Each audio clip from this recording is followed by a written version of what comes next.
હૃદયની જેટલું અંદર છે ને તું હવે બોલવાનું બંધ કરું છું. હવે ઉપરથી જે આવે ને એ તમને બધું સાંભળવા મળશે.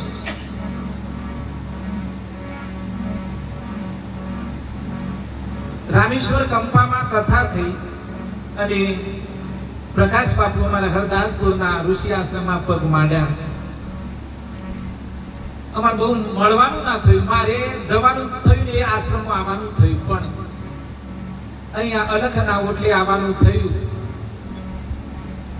સંતોનો લોટ છે આ જગતમાં, ઘણા અઢળક સંતો છે, ભક્તો એ છે, પણ સાહેબ આગળને વેદે ગણાય એવા ઓલિયા પુરુષમાં ગણતરી થતી હોય ને તો એવા મારા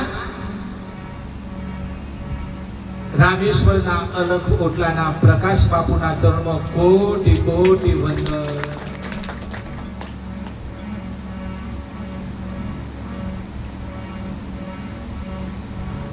ફરી ફરીને માણસ થાક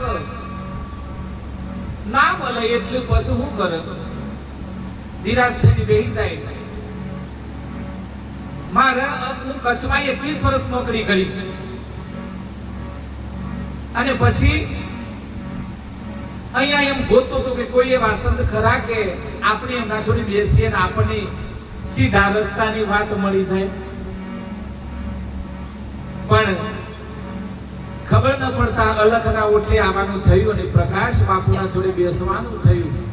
અને એ દિવસે ખબર પડી કે મારું રામેશ્વર કંપામાં મારું અલખ ધણીના નામે અલખના ઓટલે બેઠા એવા મારા પ્રકાશ બાપુ હાજરા હજુર જેવો રામોપીર પ્રગટ છે, જેવો મારું રામ પ્રગટ છે, જેવો મારું કૃષ્ણ પ્રગટ છે, એવા પ્રકાશ બાપુને મેં જોયા અને મારા મોટા ભાગના પ્રશ્નો સોલ્યુશન થઈ ગયા. સાહેબ હું પ્રકાશ બાપુના સદગુરુના ચરણોમાં કોટી કોટી વંદન કરું છું. પછી એમ ના ગુરુ માટે તારી પાડો પાડો બાપા પાડો.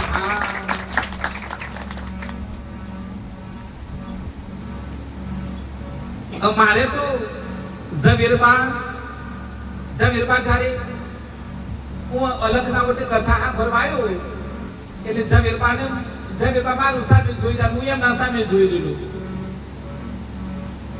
ઘણા પાછા એવા ટાઈટ હોય, સોય પગ ના મેલે સંતોમાં પ્રકાશ બાપુ હા એવા ઓગરી ને કોઈનું વગાડે નહીં. અને આપણે તો ઓગરી જ જ્યાં છીએ સાહેબ.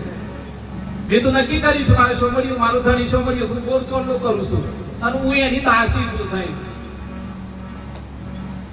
હું તો તમારે બધાની સાક્ષી કહું છું અને અહીંયા બેઠા બેઠા અલગ ઓટલાની સાક્ષી કહું છું, મારા ઘોડાવાળાની સાક્ષી કહું છું કે હું જીવું ત્યાં સુધી પ્રકાશ બાપુનું બસ મને સદાય શરણ પ્રાપ્ત થાય એ જ હું માંગુ છું. બાપુ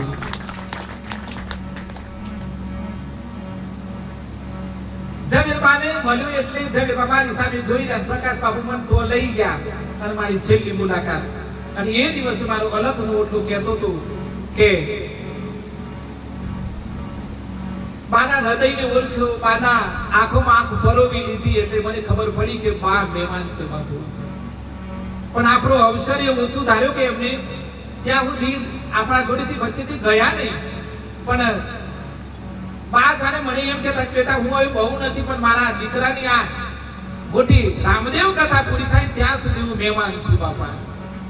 અને મારે સાધુને કોઈ સ્ત્રીને હાથ હું કામ અડાડવાનો કયો, પણ પ્રકાશ બાપુની મહાસન સાહેબ એ મારી માં થાય સાહેબ.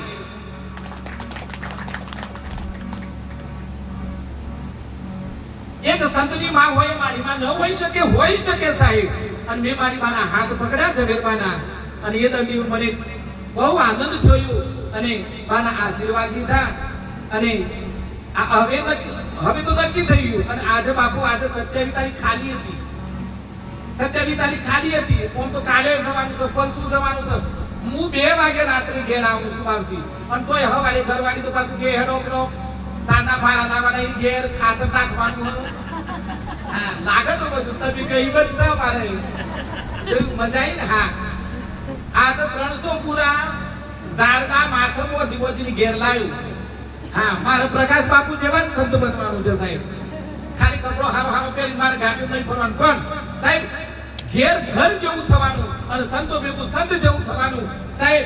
જે પાત્રમાં મૂકો તે ઓગળી જવાનું સાહેબ. હા, અને મને ઓગળતા બે સંતોય શીખવાડી છે સાહેબ.